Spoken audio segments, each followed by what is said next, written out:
Apa sih yang kita inginkan untuk masa depan desa? Warga desa yang sehat, pendidikan yang berkualitas, pendapatan yang meningkat dan merata, lingkungan desa yang tetap lestari, desa aman, nyaman, dan damai berkeadilan. adat dan budaya desa terlindungi. Semua itu adalah cita-cita kita bersama melalui SDGs Desa. bergabungan dengan seluruh warga sipil. Melangkah maju, mewujudkan cita-cita bersama. Desa-desa di Indonesia telah menapaki kemajuan. Butuh kebayaan yang tetap terjaga. Fasilitas di desa semakin baik, pendidikan dasar akan tetap kita tidak boleh lengah, sebab masih banyak tantangan yang menghadapi. pengangguran pemuda desa. Pengangguran pemuda desa harus diatasi. Penurunan kemiskinan desa harus lebih cepat lagi. Kebakaran hutan harus dihentikan. Kekerasan terhadap perempuan harus dihilangkan. Pekerjaan-pekerjaan yang belum usai ini harus kita tuntaskan. Jadi, mari berdiri. Mari berdiri. Mari berdiri sebaris. Berjajar bergandengan tangan. Melukis kuntul baris. Mewujudkan cita-cita kita bersama. Dan pastikan Tidak ada satupun warga desa yang tertinggal di belakang. Mari membangun Indonesia dimulai dari desa. 18 tujuan untuk mewujudkan desa yang lebih baik.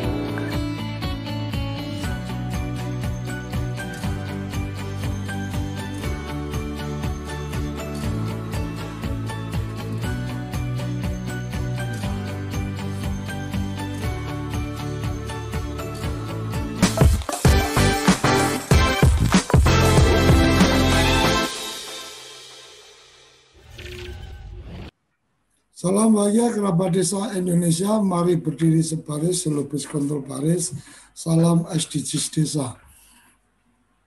Pagi ini episode ke-59, sarapan SDGs Desa, kita akan mendiskusikan tentang rencana pembangunan desa berbasis data oleh kaum milenial desa. Ini satu topik yang diusulkan oleh Mbak Eti, peneliti dari Kemendes, dan kita hadirkan Mas Amiruddin dari LSM Pusat Studi Rakyat yang ada di Maniang Pajo, Waju, Sulawesi Selatan, dan sudah hadir di sana. Coba kita sapa. Selamat pagi Mas Amiruddin. Selamat pagi Mas Koja. Oke, tentang topik kita pagi ini, rencana pembangunan desa berbasis data oleh milenial desa, ini menarik sekali. Idenya seperti apa ini Mas Amiruddin? Sebenarnya idenya ini itu berawal dari kesadaran teman-teman di Pusat Studi Rakyat melihat kondisi desa sekarang. Salah satunya itu dalam melakukan perencanaan itu kurang didukung oleh adanya data yang valid untuk melakukan perencanaan dalam pembangunan. Kemudian satu hal juga yang menjadi perhatian kami di Pusat Studi Rakyat ini, mengingat generasi muda kita, pemuda-pemuda, ini kami lihat bahwa mereka kurang mengambil peran dalam pembangunan desa. Jadi itu padahal kita melihat itu sangat banyak potensi, apalagi kita ketahui pemuda ini itu sangat memiliki peran yang besar dalam melakukan sebuah perubahan-perubahan, inovasi-inovasi, sehingga itu yang menjadi dasar kami, sehingga kami coba merangkul para pemuda-pemuda di desa untuk ikut dalam bagaimana pemuda memiliki andil dalam proses pembangunan di desa, kurang lebih seperti itu Mas Koco. Oke, Mas Amiruddin, ini kayaknya ada beberapa teman-teman yang ada di sana, mungkin boleh diperkenalkan siapa saja yang bergabung? Oke, Mas Koco, saya sebelum kita berbicara lebih lanjut, di sini kami dari ini sekarang kami berada di halaman kantor desa Matirowalie, Kecamatan Menyampajo, Kabupaten Wajo, Sulawesi Selatan. Pada pagi hari ini tuh bergabung bersama kita di sini ada Ibu Kepala Dinas PMD Kabupaten Wajo, dalam hal ini mewakili pemerintah daerah. Kemudian hadir juga Kepala Desa Matirowalie. Kemudian pas di samping kanan saya ada salah satu tenaga ahli dari P3MD, Andi Muspida. Kemudian juga di belakang kami hadir turut beberapa dari Dinas PMD Kabupaten Wajo.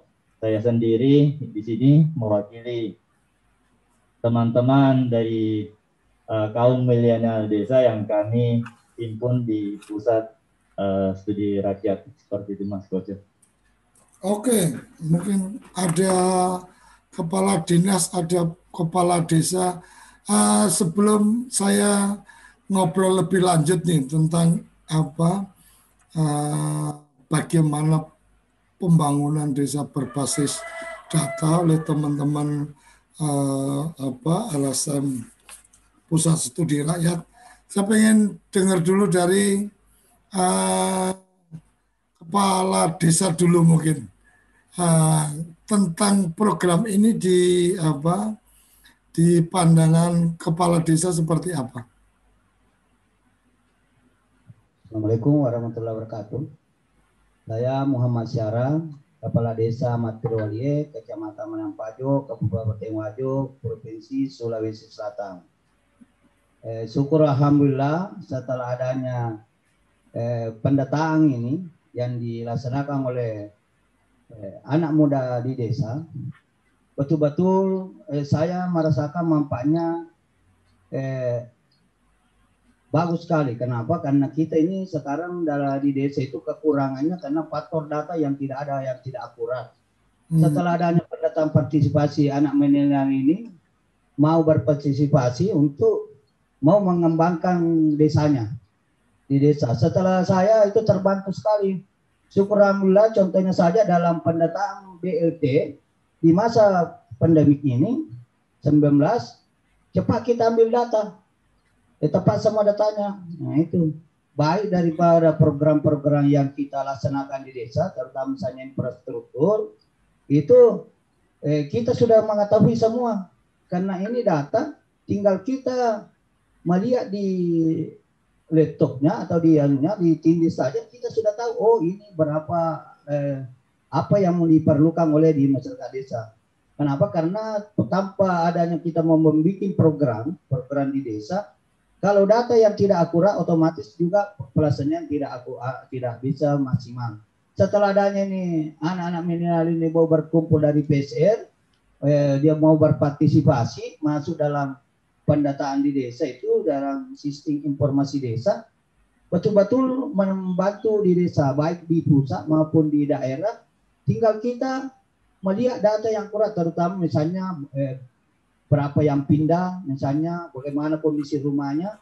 Setelah ada bantuan dari pusat atau dari kabupaten, tinggal melihat itu, artinya tepat sasaran, betul-betul tepat sasaran. Karena di kondisi rumah ini karena sudah di data itu rumah, bahkan sudah difoto, bahkan isinya banyak, kita ini sudah tahu semua berapa umurnya, berapa penyakit apa. Jadi setelah dari kabupaten pemerintah mau butuh data, betul-betul sesuai dengan yang kita harapkan, artinya tepat sasaran Pak, begitu kira-kira.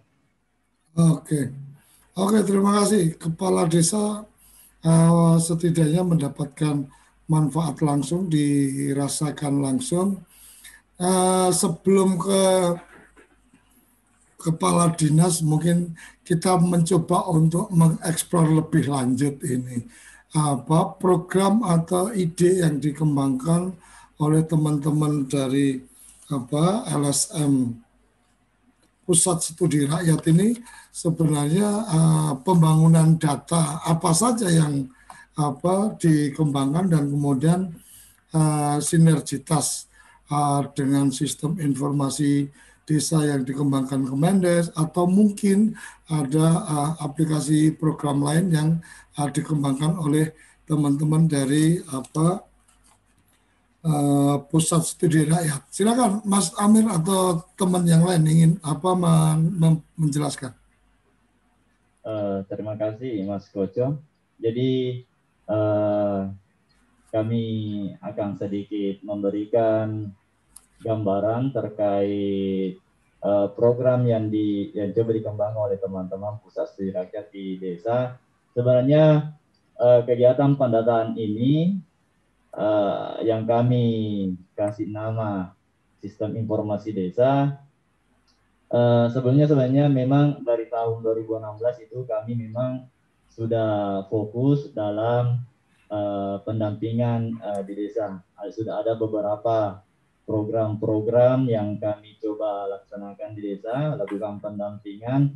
Namun mungkin yang paling menarik ini itu adalah pendataan atau pembuatan sistem informasi desa yang digagas oleh teman-teman anak muda atau kaum milenial. Jadi proses pembuatan sistem informasi desa ini itu betul-betul kami laksanakan dengan prinsip partisipatif, karena menurut kami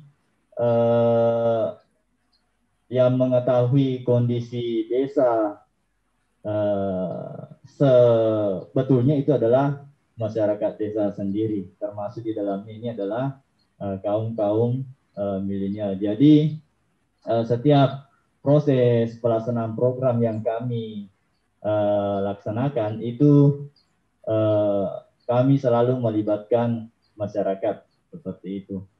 Dalam pembuatan sistem informasi desa ini, karena kami melihat potensi yang sangat besar dari kaum milenial atau anak-anak muda, maka kami mencoba untuk memberdayakan pemuda-pemuda yang ada di desa, karena kita ketahui bersama di setiap desa itu proporsi pemuda di desa itu kurang lebih 30% dari masyarakat itu adalah unsur dari pemuda, sehingga menurut kami ini sebuah potensi yang besar yang bisa kita kembangkan, apalagi sekarang pemuda-pemuda ini itu didukung dengan sumber daya manusia yang sudah berkembang, karena kita ketahui pemuda-pemuda desa ini sudah tidak sama seperti dulu. Itu sekarang mereka semua sudah sadar akan yang namanya pendidikan, sehingga itu salah satu potensi yang sangat bagus untuk kita kembangkan, sehingga itu yang menjadi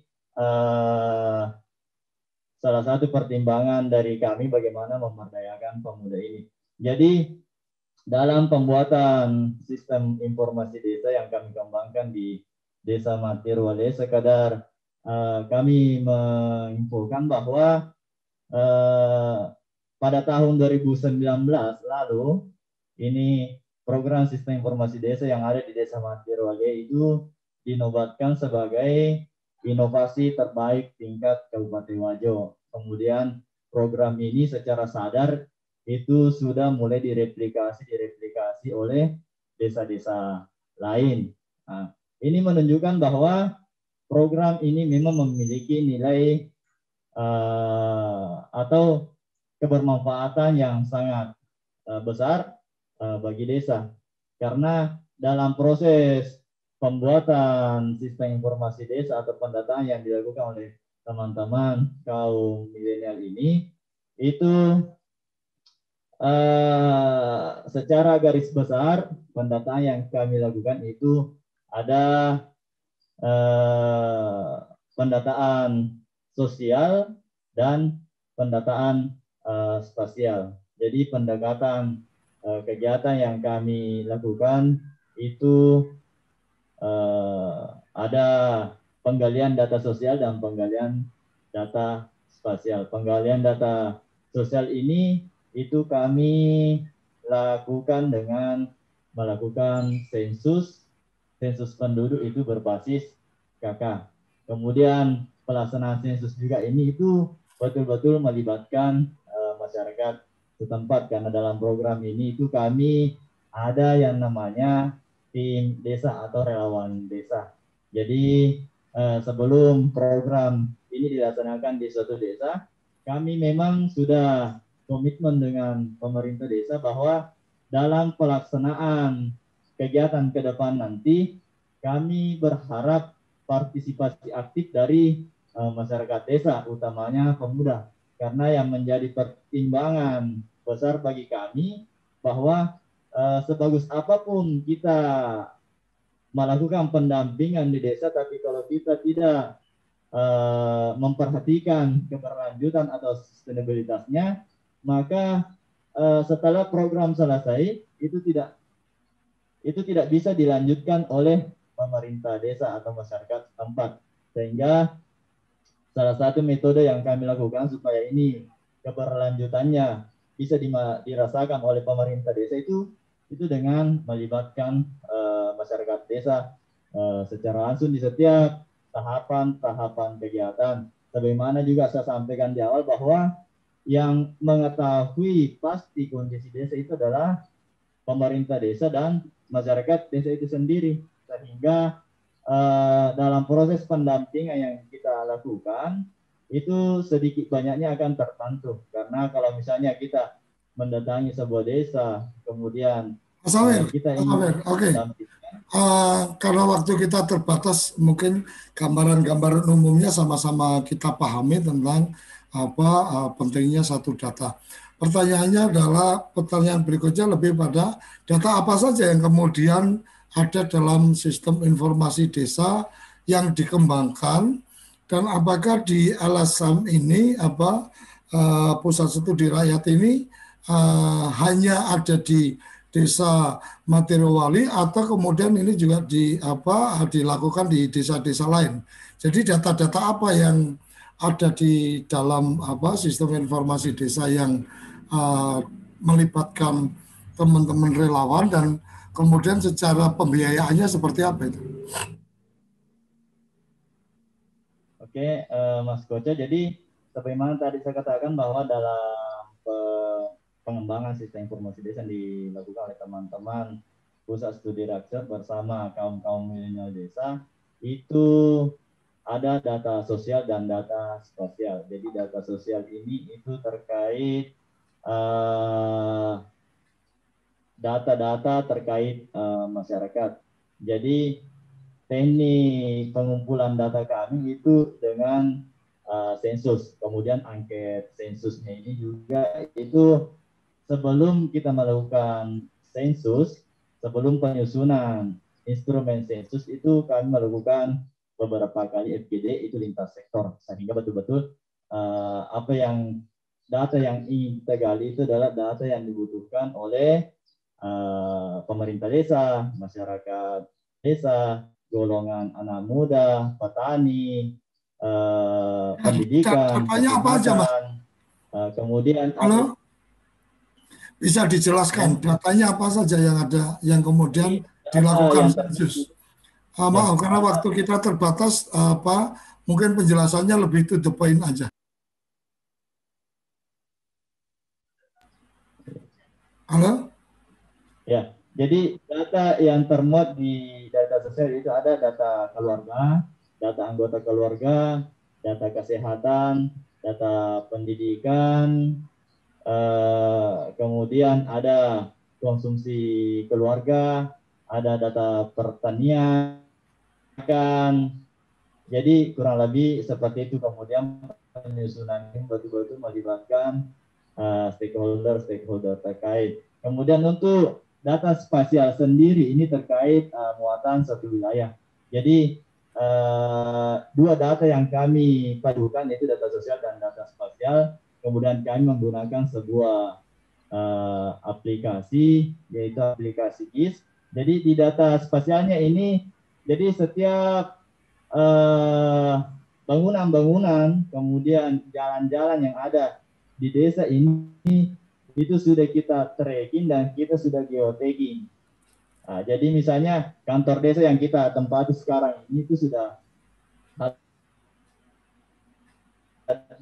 digital itu informasi terkait misalnya kantor desa ini itu bisa kita langsung tahu seperti apa informasi yang ada di kantor desa. Begitu pula gedung-gedung yang ada di Desa Matirole, kemudian rumah-rumah penduduk, itu semuanya sudah kita geotagging. Kemudian program ini sudah direplikasi oleh dua desa lain yang ada di Kecamatan Maniampajo, yaitu tahun lalu itu Desa Benuange, kemudian tahun ini juga direplikasi oleh salah satu desa di Maniampajo, itu Desa Minengatalwe. Kemudian kalau dari segi penganggaran sendiri itu kami menggunakan dana desa dengan berkoordinasi dengan pemerintah desa. Kami bersama-sama menyusun rancangan anggaran biaya yang dibutuhkan untuk program ini. Jadi semuanya kita lakukan secara terbuka dan akuntabel. Mungkin seperti itu, Mas Koco. Oke, di sebelah Mas Amir siapa tuh? Ya, Mas. Yang di sebelahnya Mas Amir siapa? Yang ibu-ibu ini, ibu kepala dinas kan? Iya, iya Mas. Yang baju hijau? Ini salah satu tenaga ahli dari P3MD Kemendes. Oke, mungkin bisa memberikan informasi atau tambahan informasi tentang program ini, silakan.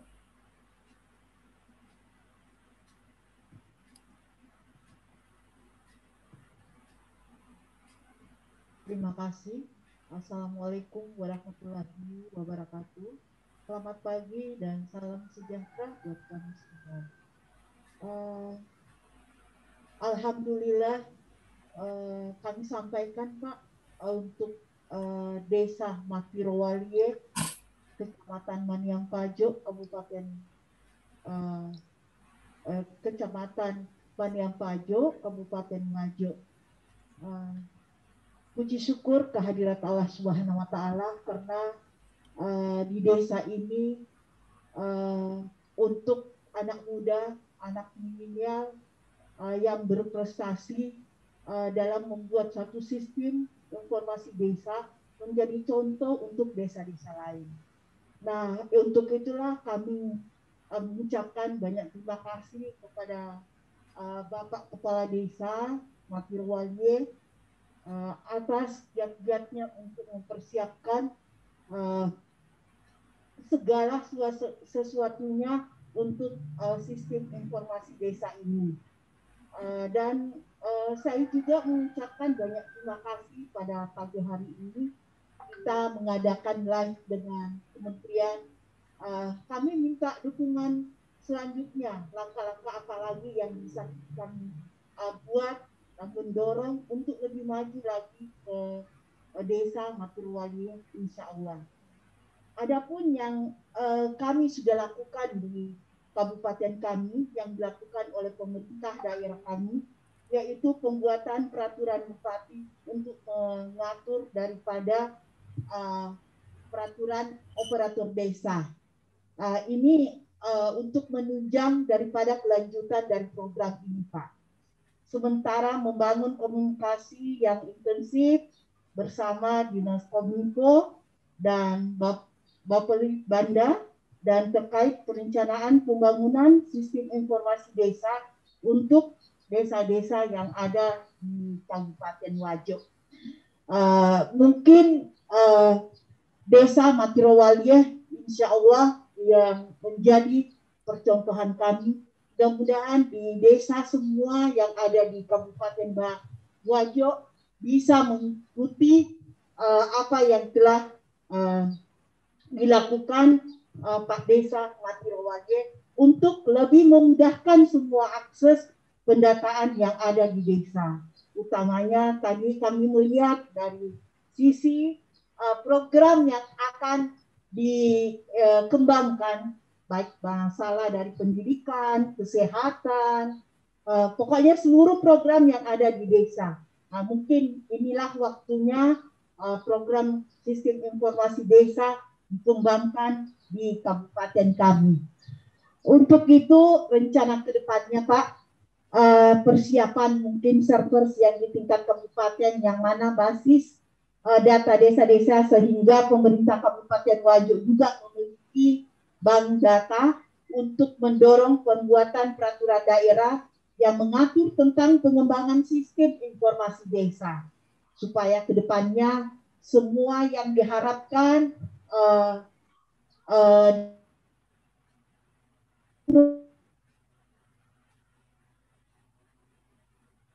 pengembangan untuk desa-desa untuk sistem informasi desa ini ke depannya. Mudah-mudahan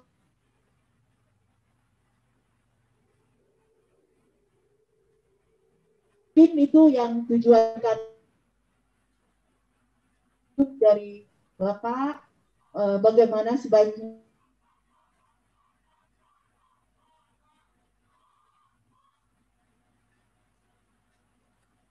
Halo. Halo. Halo. Halo, ya Mas Koca. Oh ya, agak terputus tadi. Bu Kadis, yang tadi disampaikan tentang peraturan bupati apa ya Bu?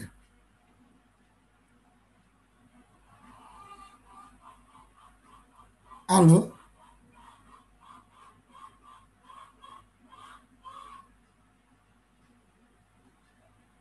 Halo Bu Kadis.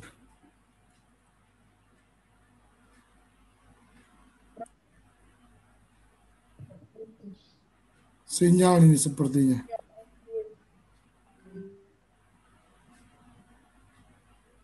Bu Kadis, bisa mendengar saya? Bisa Pak. Ya, untuk peraturan bupati tadi, peraturan bupati tentang apa? Petugas operator yang... Jadi pembuatan peraturan bupati mana mengatur tentang operator desa. Oke, berarti ada peraturan bupati tentang operator desa, artinya penetapan operator desa di desa-desa di seluruh Kabupaten Wajo atau bagaimana? Desa Pak. Di kabupaten desa yang ada di Kabupaten Wajo itu. Oh, berarti karena ada sistem informasi data. Oke. Nah, jadi yang kita dapatkan informasi juga seperti di Dukcapil itu kan juga melakukan pendataan, kemudian Bupati membuat peraturan atau SK tentang operator desa. Jadi masing-masing desa ditetapkan operatornya yang kemudian membantu untuk pendataan kependudukan. Apakah yang dilakukan di Kabupaten Wajo ini adalah penetapan operator untuk sistem informasi desa, itu berarti sistem informasi desa dikembangkan oleh kabupaten, kemudian petugas-petugas di desa itu ditentukan operatornya atau bagaimana? Ya, jadi ditetapkan Pak. Jadi bukan saja di Capil, jadi ini semua ada di desa-desa. Karena ini sangat mendukung untuk by data Pak. Jadi kalau tidak ada ya operator ya siapa? Kalau mereka tidak ditetapkan, jadi harusnya dibikinkan aturan Itu harus ada perbuk untuk mengatur tentang operator desa ini. Oke, ketika ada perbuk tentang operator desa, apakah kemudian ada konsekuensi alokasi anggaran dari APBD untuk honor operator dan seterusnya, Ibu? Iya, ada Pak, ada insentif. Ya. Oke. Saya coba ke Pak Kepala Desa. Pak Kepala Desa, tadi disampaikan tentang penggunaan dana desa atau alokasi dari APBDes untuk keperluan pengembangan sistem informasi desa yang dilakukan. Pak Kades tadi sudah menyampaikan tentang bagaimana manfaat ketika sudah punya datanya. Mungkin menjadi pertanyaan lebih lanjut ke teman-teman kerabat desa adalah seberapa besar alokasi penganggaran dari APBDes untuk keperluan pengembangan sistem informasi desa ini, kemudian yang kedua adalah dari data-data yang ada itu siapa saja yang kemudian boleh diberikan aksesnya. Silakan Pak Kades. Terima kasih Pak. Jadi mengenai pendanaannya nih Pak, kita berdasarkan daripada jumlah penduduk. Kenapa? Karena kita itu mengadakan artinya partanya ada beberapa konsener yang kita isi. Jadi konsener itu Pak, semua sektor tadi yang terkait dari dinas-dinas yang butuh data apapun saja, baik dari kesehatan, pertanian apa, kita sudah, karena waktu pertama kita mau membuat ini, kita FGD, dalam FGD itu kita menggali apa-apa yang mau dibutuhkan oleh desa dengan kabupaten dan baik di pusat. Jadi tidak ada yang tersisa Pak. Baik masalah jambannya, model rumahnya sudah kita data semua. Bahkan kita dalam kalau mau di sistemnya di komputer itu kita tinggal ini saja apa-apa. Bahkan pernah penyakitnya juga apa yang pernah diderita itu kita lihat dari mengenai masalah dana. Kita berdasarkan daripada jumlah penduduk dan kebutuhan yang mau didata. Tapi kalau pendataan apa itu tidak ada yang bisa. Semua kebutuhan karena kita setelah kita mau bikin kuesioner karena ada pertanyaannya lebih 200 pertanyaan, hampir 100 pertanyaan itu kita gali apa-apa yang bisa ditanyakan di desa, apa-apa yang kita dibutuhkan. Semua bahkan yang sudah meninggalkan tempat, berapa ke Sumatera, berapa ke Indonesia, kita sudah data semua. Jadi kita sudah tahu. Jadi sumber dana dari Pak sesuai saja kebutuhan dalam rapat itu Pak. Apa yang mau dibikin itu yang kita alokasikan di dana desa, karena di dana desa itu bisa untuk pendataan kita tinggal melihat berapa potensi misalnya kalau desa lain misalnya kurang orangnya atau penduduknya kurang juga pertanyaannya bagaimana karena sesuai kebutuhan yang ada Pak. Mengenai besarannya Pak, besarannya kalau tadi disampaikan kan sudah mulai dirintis dari 2018, 2019 mungkin itu besaran pengalokasian dari APBDes kira-kira sampai berapa atau mungkin perhitungan berdasarkan jumlah penduduk, artinya kalau itu kemudian seperti sensus maka per kepala keluarga atau per jumlah penduduk untuk keperluan sensus atau pendataan itu sampai berapa di tahun anggaran itu, supaya mungkin ini bisa menjadi inspirasi teman-teman kerabat desa yang lain, desa-desa yang lain untuk bisa mengalokasikan anggarannya sebenarnya seperti apa.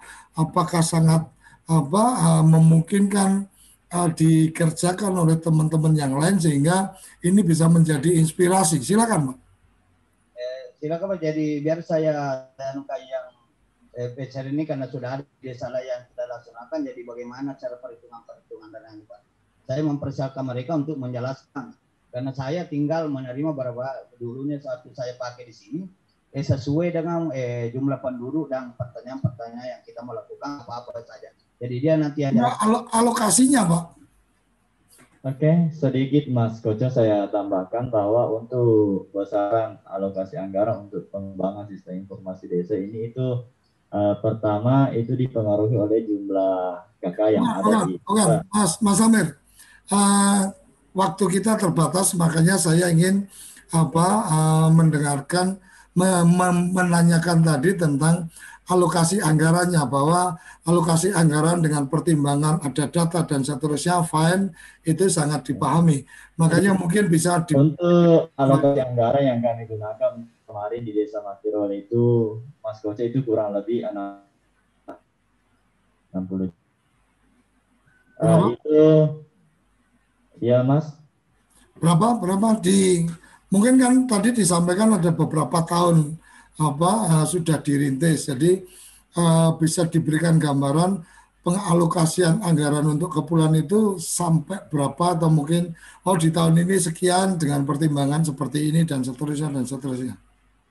Jadi untuk penganggarannya sendiri Mas Koce itu satu kali saja kemarin di awal, itu di tahun 2019 itu di Desa Matirol kita menggunakan anggaran 60 juta. Kemudian untuk tadi keberlanjutannya seperti Kadis itu tinggal mengupdate data saja yang dilakukan oleh operator seperti itu Mas Koce. Artinya cuma sekali di 2019 60 juta, kemudian melakukan updating itu di tiap tahun itu alokasi anggarannya hanya untuk keperluan honor operator desa. Ya, seperti itu Mas Koce. Oke, kemudian apakah angka itu termasuk juga untuk keperluan penyiapan sistemnya, atau kemudian dari Pusat Studi Rakyat sebagai LSM itu mensupport atau memberikan dukungan untuk keperluan sistem aplikasinya? Jadi Mas Koce, jadi kami kalau dari PSR sendiri itu dukungan yang kami berikan hanya pada bagaimana menyiapkan sumber daya manusia. Jadi untuk anggaran sendiri itu semua dari pemerintah desa, kemudian yang ini sumber daya manusia tergantung dari desa sendiri seperti. Oke, pendamping desa mungkin ada yang ingin disampaikan? Halo, Mas Amir? Ya, Koce. Kawan dari pendamping ada yang ingin ditambahkan? Tapi. Silakan.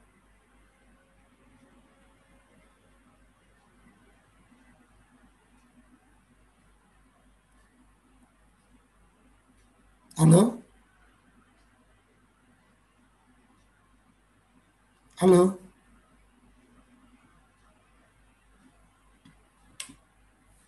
Sepertinya kita ada gangguan sinyal dari teman-teman di Matirowali, nge-freeze gambarnya. Oke, kenapa desa kita masih ada satu lagi, kita ingin mendengarkan dari teman pendamping atau tenaga ahli di Desa Matirowali. Kita akan mencoba koneksikan lagi setelah yang satu ini. Jangan kemana-mana, kita akan kembali di sarapan SDGs Desa setelah yang satu ini. Kembali di sarapan SDGs Desa, kita ingin mengeksplor lebih lanjut, tapi karena waktu kita terbatas, memang kita ingin mendengarkan dari pendamping atau tenaga ahli dari Desa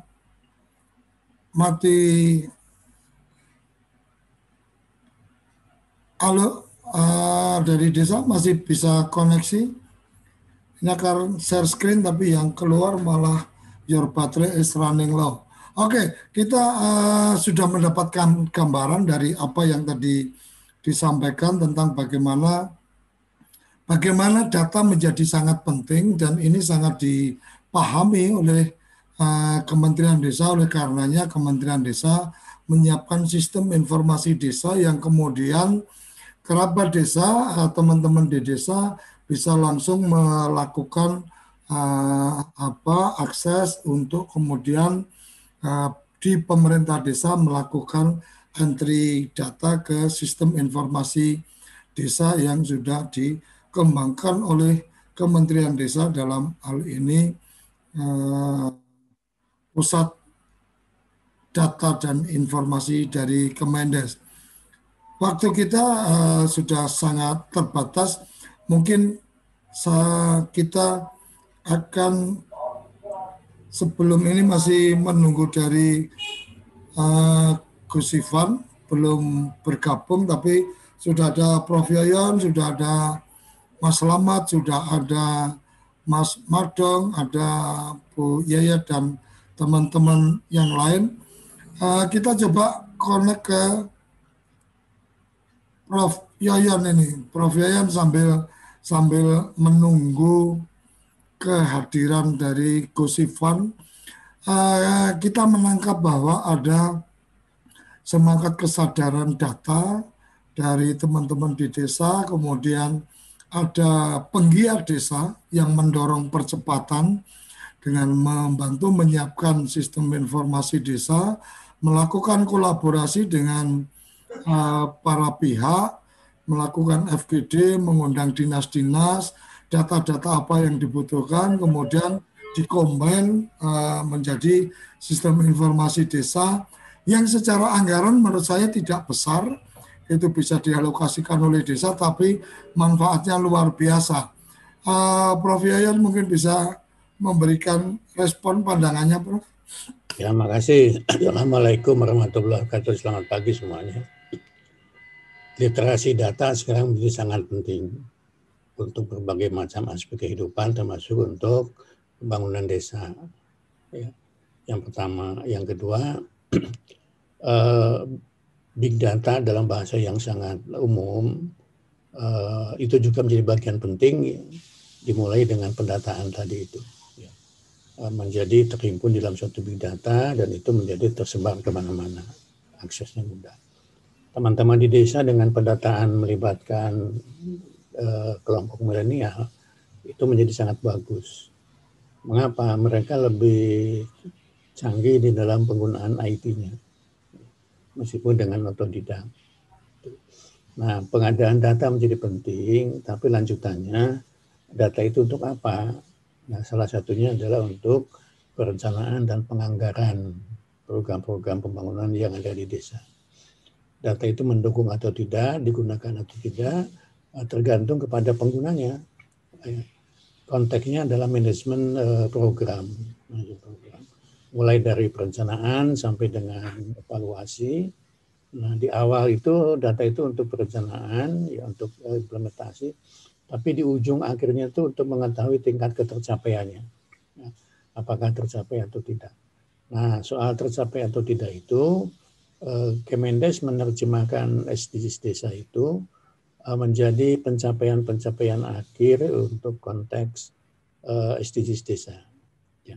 Dan itu sudah dilakukan oleh kementerian sampai dengan mulai dari konsepnya, kemudian instrumennya, pendataannya, dan kemudian nanti hasilnya. Menjadi pertanyaan, apakah himpunan data yang dilakukan oleh Kemendes itu sudah mencakup semua kepentingan data di desa atau belum? Dalam konteks SDGs tentunya sudah. Tapi kan desa punya kepentingan-kepentingan lain. Nah, mengisi atau melengkapi ini tentu di tingkat desa sendiri yang mengetahui data-data mana yang belum. Ya, karena desa itu kan tumpuan dari segala macam kepentingan kementerian. Ya, dan terutama bisnis dan sebagainya dan sebagainya. Jadi saya mengapresiasi teman-teman milenial itu menyiapkan data untuk perencanaan desanya, kemudian termasuk penganggarannya, termasuk melihat hasilnya dan sebagainya dan sebagainya. Tanpa data saya kira tidak mungkin. Yang kedua, kementerian itu Kemendes ya, yang tadi sudah disampaikan Gus Konsul menyiapkan itu ya. Tentu itu juga harus direvalidasi oleh teman-teman di lapangan itu. Karena mereka sendiri yang isi, ya tentu juga mereka juga yang harus bertanggung jawab. Yang paling sangat bermasalah itu entry datanya, operator entry datanya. Ya. Instrumennya bagus dan lain-lain. Kalau kemudian entry datanya katakanlah tidak terlatih, kemudian pada waktu ngisinya juga capek dan macam, sangat penting sekali. Tapi secara umum data saya kira sangat bagus untuk kepentingan perencanaan dan sebagainya. Dan yang kedua, teman-teman milenial itu juga sangat bagus. Ya. Dan yang ketiga, sekarang kan paling mudah ya, mencari data lewat langsung atau tidak langsung kan sangat mudah sekali. Kementerian aja yang 75.000 sekian desa kan online pengisian datanya. Kemudian yang paling sangat penting pemanfaatan datanya. Pemanfaatan data ini juga harus hati-hati. Karena data itu kan tergantung yang menggunakannya. Bisa menjadi negatif dan bisa menjadi positif. Nah, kalau yang negatif tentu kita tidak harapkan, tapi yang positif itu yang kita harapkan. Oleh karena itu, ada yang disebut dengan etika di dalam proses mencari data itu. Artinya apa? Kalau memang benar ya benar, kalau memang salah ya salah di dalam pendataannya itu. Dan di kita dari pengalaman sampai selama ini selalu bermasalah data itu. Masalah datanya beda, masalah pemanfaatannya beda dan sebagainya. Tapi yang positif dari SDGs desa yang 18 sudah diterjemahkan ke dalam masing-masing itu, ya mudah-mudahan secara nasional terkumpul big data di Kementerian Desa untuk membangun desa. Saya kira betul ini kalau pagi ini satu kasus di desa, di salah satu desa, bagaimana proses pendataan itu. Dan saya yakin di desa-desa yang lain, teman-teman misalnya Pak Slamet dan sebagainya, ya Pak Sugeng juga dilakukan itu juga, sampai kepada pemanfaatan. Ya. Mungkin suatu saat Gus Koco ya memasuki juga teknis-teknis yang nanti dijelaskan oleh Gus Ipan itu. Bagaimana data-data kementerian itu harus dimanfaatkan, digunakan, ya, termasuk untuk kriteria tingkat pencapaiannya tadi itu. Ya. Okay. Ya, itu catatan saya, Gus Koco. Alhamdulillah ini Gus Ipan juga kelihatan. Terima kasih. Matur nuwun, Gus. Oke. Terima kasih sudah bergabung ini Kapus Datin kita yang punya acara. Jadi yang menarik dari tadi apa yang tadi tersampaikan dari teman-teman di Wajo tadi adalah bahwa bagaimana ada tingkat kesadaran dari desa untuk kemudian membangun data, membangun sistem informasi, kemudian didukung oleh Pusat Studi Rakyat, satu LSM yang kemudian mengembangkan sistem informasi desa. Secara anggaran tidak besar karena ternyata hanya 1 kali penganggaran di APBDes itu senilai 60 juta di 2019. Kemudian hanya pembiayaan untuk updating di tiap tahun.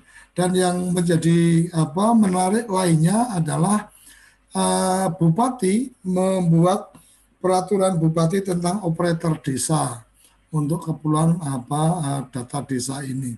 Ini menurut saya menjadi sinergitas yang luar biasa karena di Kementerian Desa juga sedang mengembangkan big data untuk sistem informasi desa. Ibarat kata bisa jadi di tingkat desa, di tingkat kabupaten, di tingkat provinsi sudah tidak perlu lagi bicara server karena servernya ada di Kementerian Desa. Ini bayangan sederhana saya, efisiensi budget, tidak perlu di masing-masing titik punya server karena di Kementerian Desa sudah punya server.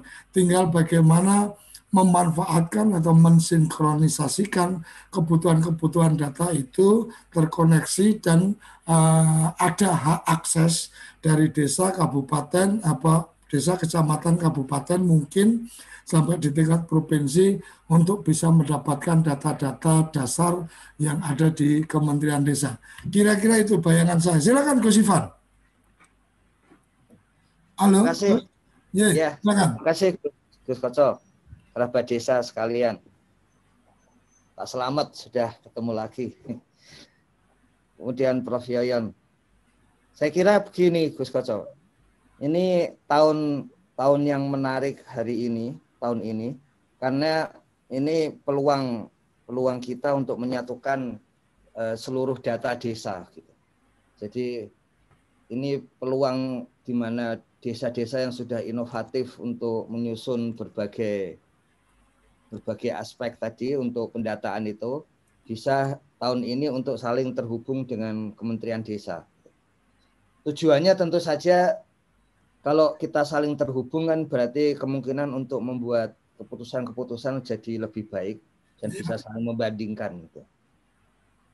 Jadi kalau istilahnya Yuval Noah Harari itu mengenai apa sih makna dari data di abad ini itu ya. Kalau kita manusia itu kalau ingin membuat keputusan yang baik paling bagus itu malah merenung sendiri-sendiri gitu.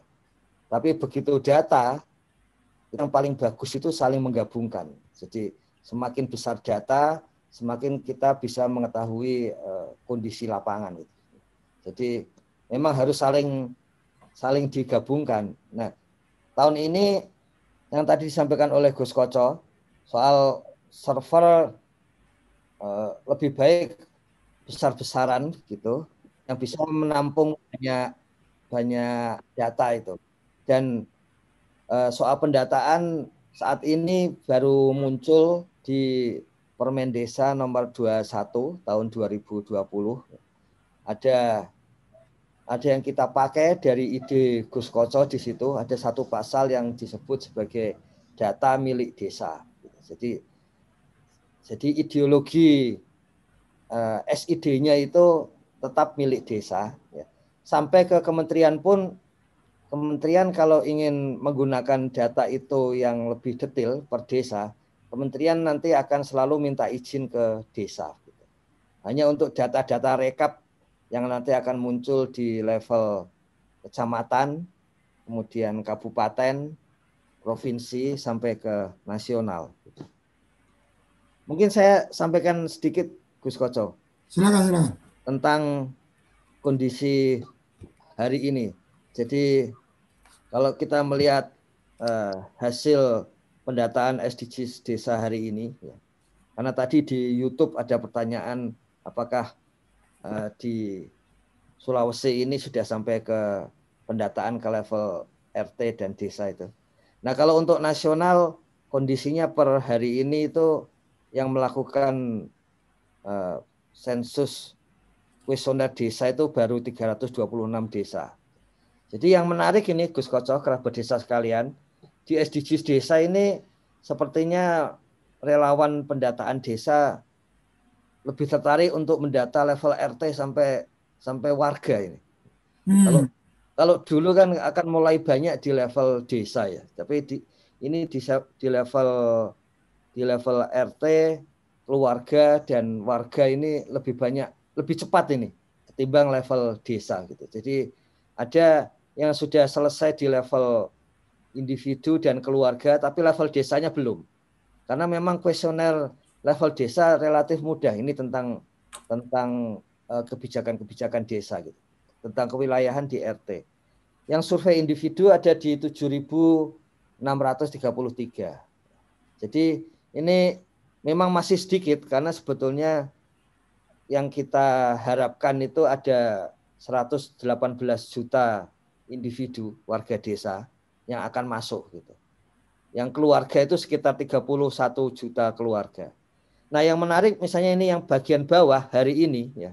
Itu pagi ini saja sampai pagi ini. Itu yang melakukan survei individu sudah 1.668. Jadi kenapa kelihatan banyak? Karena jumlah desanya banyak ini menyebar gitu. Jadi kalau hari ini dapat satu saja hasil wawancara dengan individu dan keluarga itu ya. Ada 900 keluarga yang hari ini diwawancarai begitu. Pagi ini diwawancarai, selesai diwawancarai. Itu berarti ada paling tidak sebanyak-banyaknya itu ya sekitar 900 desa ini sedang bergerak pagi ini. Jadi ini kondisi yang memang kalau bagi kita yang kalau istilah di kami bukan sekedar suka data ini, bagi kita yang haus data ini ya, ini satu kondisi yang menarik itu. Jadi grafiknya itu bukan grafik yang sedang mendatar ini, grafiknya sedang grafik menaik. Dan ini Gus Koco, kami sampaikan juga kepada Gus Menteri tentang desa-desa inovatif, tentang pendataan itu. Dan kemudian Gus Menteri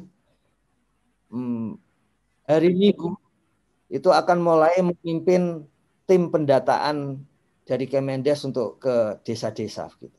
Jadi beliau sendiri yang memimpin sebagai ketua timnya.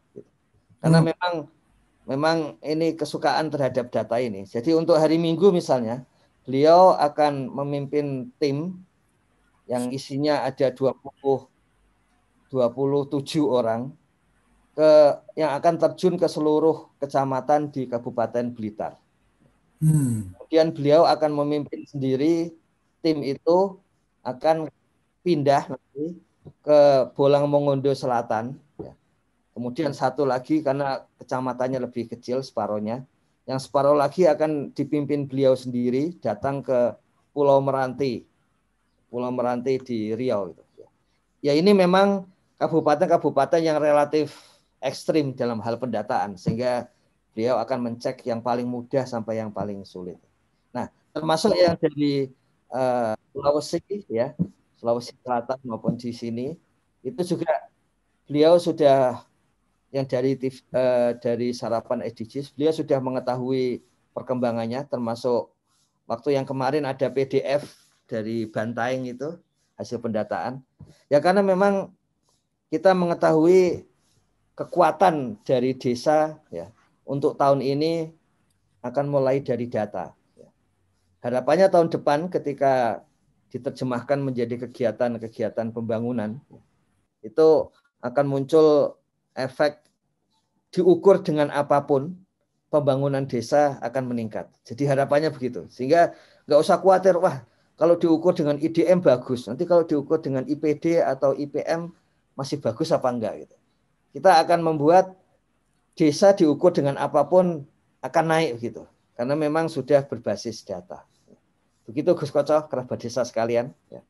Oke, Gus Iwan, mungkin sebelum menutup walaupun ini udah agak lewat waktunya. Yang menarik tadi adalah di Wajo ada perbub tentang operator desa. Artinya ketika ini bisa kita eksplor lebih dalam, mungkin kita cari waktunya. Tetapi ketika ini kemudian bisa diduplikasi oleh semua bupati bahwa kemudian menetapkan operator desa, mungkin akan lebih memudahkan dan akan lebih mempercepat akselerasi untuk penggalangan atau penghimpunan data, sehingga big data desa yang sedang coba dikembangkan oleh Kementerian Desa ini akan menjadi lebih cepat. Kira-kira seperti itu kan? Iya, ini satu hal yang mengejutkan tapi menarik. Nah, kami akan pelajari perbuknya ini, Kocok, kerabat desa. Oke. Untuk hal-hal yang inovatif kita harus segera belajar ini. Kalau enggak nanti ketinggalan juga kami nanti. Oke, siap. Jadi terima kasih teman-teman di Desa Matirowali, Kabupaten Wajo. Terima kasih juga kepada Mas Amiruddin, LSM Pusat Studi Rakyat, dan terima kasih kepada Kepala Desa yang sudah memberikan inspirasinya. Bu Kadis, terima kasih sekali karena sudah memberikan informasi tentang perbub. Mungkin kapan waktu kami akan minta waktu khusus untuk Kepala Dinas PMD di Wajo untuk bisa memberikan gambaran tentang peraturan bupati ini. Siapa tahu nanti juga bisa dibantu untuk bisa Pak Bupati langsung Bupati langsung untuk bisa mendampingi, memberikan gambaran kenapa kemudian sampai ada perbub untuk operator desa, karena kesadaran luar biasa tentang data ini akan menjadi luar biasa lagi ketika pemilih atau pemegang kebijakan itu membuat keputusan-keputusan strategis seperti yang dilakukan oleh Gus Menteri dengan memimpin langsung pendataan, membuat kebijakan-kebijakan langsung yang kemudian terkait dengan bagaimana data desa itu menjadi sangat penting. Saya pikir itu yang kita bisa sampaikan pada pagi hari ini. Luar biasa, inspirasi dari teman-teman Pusat Studi Rakyat, inspirasi dari Kepala Desa Matero Wali, dan inspirasi luar biasa dari Ibu Kepala Dinas yang tadi menyampaikan tentang adanya Perbub Operator Desa. Sampai jumpa di episode-episode berikutnya. Jangan lupa ikuti terus perkembangan-perkembangan SDGs desa, perkembangan-perkembangan bagaimana percepatan pembangunan desa dilakukan dalam program Sarapan SDGs Desa tiap Senin sampai Jumat pukul 6 sampai pukul 7 waktu Indonesia bagian Barat. Sampai jumpa, salam bahagia kerabat desa Indonesia, salam berdiri sebaris, holobes kendel baris, salam SDGs Desa. Terima kasih. Apa sih yang kita inginkan untuk masa depan desa? Warga desa yang sehat, pendidikan yang berkualitas, pendapatan yang meningkat dan merata, lingkungan desa yang tetap lestari, desa aman, nyaman, dan damai berkeadilan. Adat dan budaya desa terlindungi. Semua itu adalah cita-cita kita bersama melalui SDGs Desa. Bergabung dengan seluruh warga Sidin, melangkah maju, mewujudkan cita-cita bersama. Desa-desa di Indonesia telah menapaki kemajuan. Butuh kebayaan yang tetap terjaga. Fasilitas di desa semakin baik, pendidikan dasar mencukupi. Akan tetap kita tidak boleh lengah, sebab masih banyak tantangan yang menghadapi. pengangguran pemuda desa. Pengangguran pemuda desa harus diatasi. Penurunan kemiskinan desa harus lebih cepat lagi. Kebakaran hutan harus dihentikan. Kekerasan terhadap perempuan harus dihilangkan. Pekerjaan-pekerjaan yang belum usai ini Kini harus kita tuntaskan. Jadi, mari berdiri. Mari berdiri. Mari berdiri. Mari berdiri sebaris, berjajar bergandengan tangan, melukis kuntul baris, mewujudkan cita-cita kita bersama. Dan pastikan tidak ada satupun warga desa yang tertinggal di belakang. Mari membangun Indonesia dimulai dari desa. 18 tujuan untuk mewujudkan desa yang lebih baik.